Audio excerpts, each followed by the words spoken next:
In this tutorial, we will discuss various settings under the rigid body physics in Blender. A rigid body is one which follows the laws of motion, and which has a momentum and a kinetic energy. And while in motion, it also interacts with other rigid bodies that results in collisions. Let us first understand why we need rigid bodies in Blender. If we have just one object in our scene, and it needs to move, we can simply keyframe its location values for the motion. We don't need any physics for that.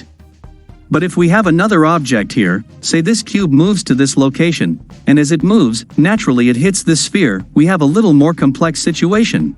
But we can still manage it manually by calculating their velocity and location accurately through math. But it will be much easier if we implement it through rigid body physics.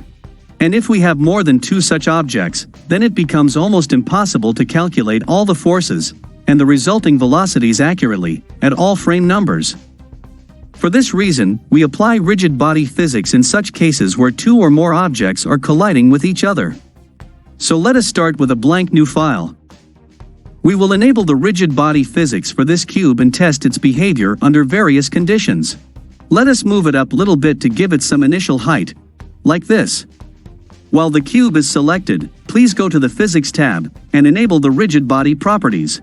With the default options, if we play the animation, the cube simply falls down under the effect of gravity. Now, if you go to the scene properties, you will see a section called Gravity, under which the gravity values are already defined. You can also change this value, or you can even change the direction of the gravity. But it is better to keep the default values unless you are building animation for a space travel. So, we do not really want the cube to fall through the vacuum, we would like it to drop on the ground or on a floor. So, go to the Add menu and add one plane. Let us enlarge it by a factor of 10. But, if you run this, you will see that the object sinks down and goes through the plane, as if the plane does not even exist. This is because this plane is not participating into the rigid body physics calculations. So, there are two things going on here.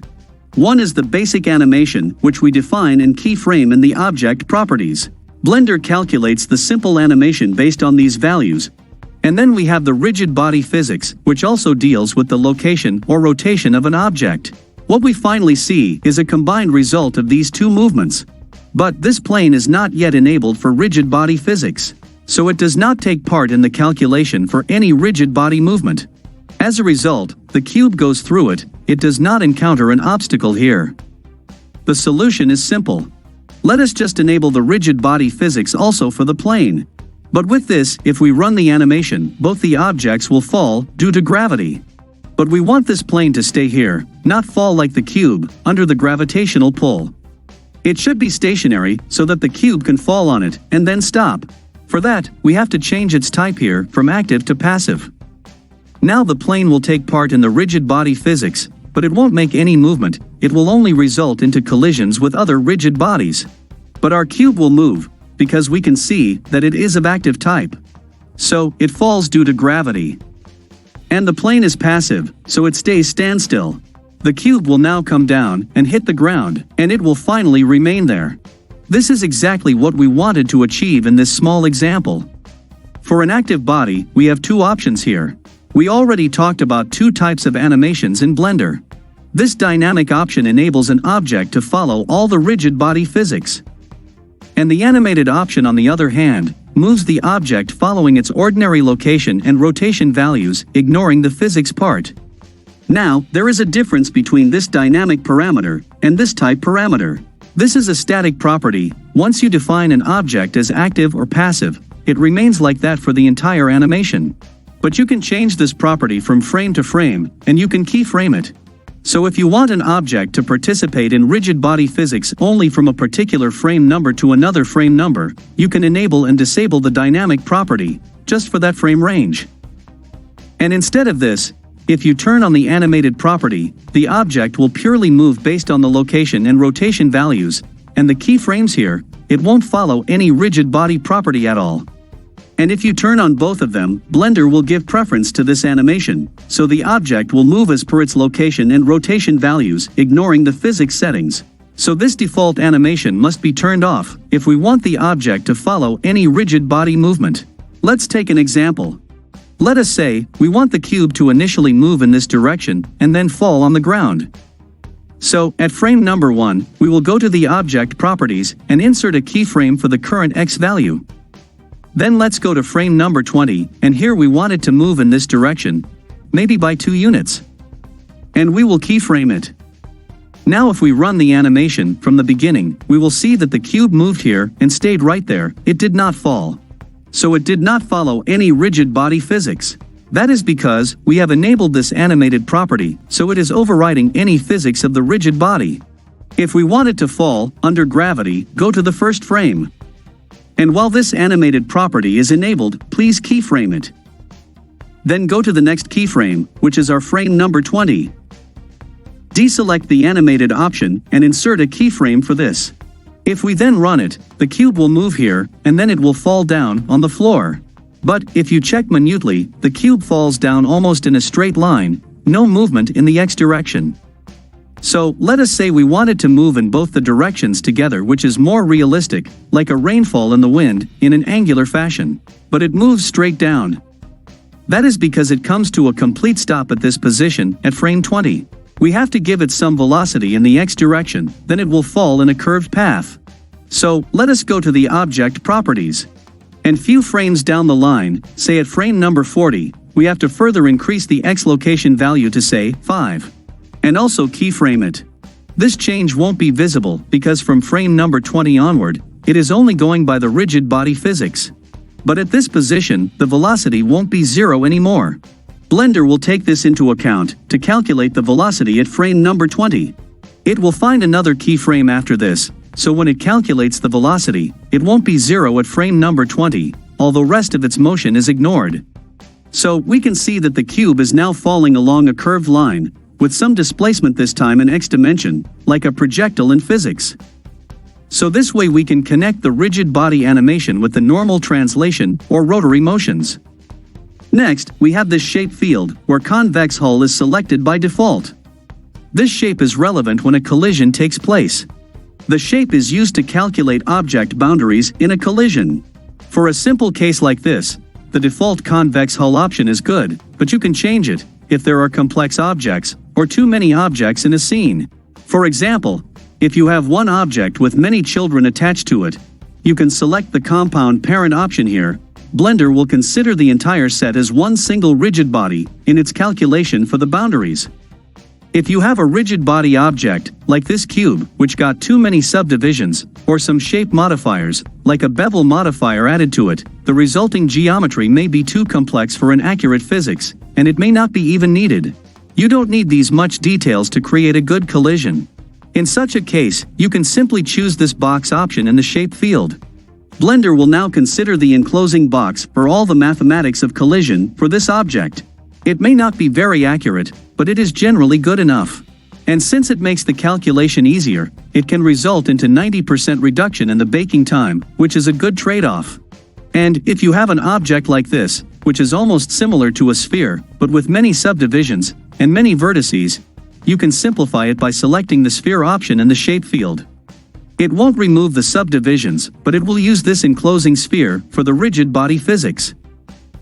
When we select the Convex Hull option, we get another option called Source. This field deals with the modifiers. If we add some modifiers to our object which are not yet applied, and then in the Physics tab, we select the base option in the Source field, Blender will not consider any of those modifiers in the rigid body physics. It will just take the original shape of the object in all calculations. If you select this Deform option, Blender will consider only those factors in the rigid body physics that can change the shape of an object, like these deform modifiers, or maybe also the shape keys in an animation. And if you select the final option here, it will consider all the modifiers that you may have added for the target object, both applied and not yet applied. Let us bring another set of objects in the viewport to discuss on one more important thing. Here, we have one hollow tub, which is resting on the ground. And a ball is here, which should fall into the tub, due to gravity. We have also set up their rigid body properties. But if we play it, we will see that the ball hits the upper surface of the tub, and rests there. It does not get inside the tub. This is because we have set up the shape of this tub, as Convex Hull here. So it takes an imaginary surface plane in place of this opening, and the ball collides with that surface and remains over there. To rectify this, we have to change its shape from convex hull to the mesh option, and we can achieve the result that we need. The ball now gets into the tub and hits the bottom surface. So we have to use the mesh option for any object that has a hollow part or an inside surface like this. Another related subject is this sensitivity section, in which there is a field called margin. It is the minimum gap Blender maintains between two objects when they collide. The default value is good for a realistic collision, but you can increase it if you need an additional distance between them, maybe in a fluid simulation. So, back to our previous example, where a cube falls on the ground and stays there. For any rigid body, there are two important parameters under the section called surface response. One is the friction, and the other one is bounciness. If we want the object to bounce after the collision, we have to increase this value. Let us make it 0.5. We have to give some bounciness also to the passive object with which it collides. So let us make it also 0.5. Now if we run it, the cube falls on the plane and topples, with a slight bounce. The bounce is not good enough, we need a dramatic bounce here. So let us change this bounciness to 1. And then play it again. This time it bounced quite well, few times, and then came to a rest condition. And if we change this friction value, let us say we decrease it to just 0.1. We will now see lesser displacement of the object after the bounce. You can further experiment with these values. You can even increase this bounciness higher than 1, maybe 1.5. This is not realistic, but good for a dramatic effect. However, do not make it too high, otherwise it won't look good. And if you are designing a perfect elastic collision, then set the bounciness for both of the objects to 1. In our next example, we have one slant surface, or you can say a ramp, and there is a cube and a cylinder. All three objects are set up as rigid bodies, so the cube falls on the ramp and comes to rest. The cylinder also rolls down, due to gravity, and tries to push the cube down, but it fails. Finally, both of them come to a rest condition. The cylinder in this example fails to move the cube because it has got a mass of 1 kg. And the cube also has the same mass. So the cylinder does not have enough momentum to push this cube. Let us change its mass to say 100 kg. Then run the simulation once more. The beauty of rigid body physics is, you just set up their size and mass and everything else happens automatically. You don't do anything. Like this time, the cylinder easily pushed down the cube, and they both vanished from the ramp. So once we are done with our rigid body setup, please go to the Scene tab. You will find one section called Rigid Body World. We have various options here to influence the physics. For example, if you change this speed factor, let us say we make it 2, and run the simulation again, you will see that all actions are now happening at a faster rate. And if you decrease the speed, you will get a slow motion effect. And if you increase these two values, you will get more accurate result for the movement of your objects, but the downside is, it will take more time to calculate the motion or bake the physics. So, you need to do a trade-off on this. That takes us to this cache section. We have the simulation start frame and end frame here. Usually they should be same as your overall scene length, but if required, you can change these frame numbers. Then we have various options to bake the simulation before you render. And you have an option to delete the baked data as well. It is always better to bake your physics before you render the scene. It increases the accuracy and reduces the chance of any glitches in the rigid body movements. Now sometimes, if you make too many changes to the rigid bodies, you may notice that the new changes are not reflecting. The objects are following the old values. In that case, you should delete the bake and bake it again for the new changes to take effect. But sometimes, this does not really work. Even if you delete the baked data, the cache still does not get refreshed. There are two things that you can do. In the Physics tab, remove the rigid body property and then just add it back. Sometimes, even that does not work. The best thing is, in the Scene tab, you have a section at the end called Field Weights. Under this, we have all the environment factors that can affect a rigid body movement and their corresponding weights, like gravity, or a wind force, or turbulence, and others. You can make some changes to the gravity factor, say we change it to 0.5. This is also a nice way to change the gravity field, just for the rigid body, so another simulation like fluid simulation can happen without any impact on their gravity. After you change this, bake the physics once. Then change it back to the correct value, and bake again. Now your cache will definitely be refreshed, and old data will be gone. So we have learned how to set up a rigid body, and we discussed all the important settings in it.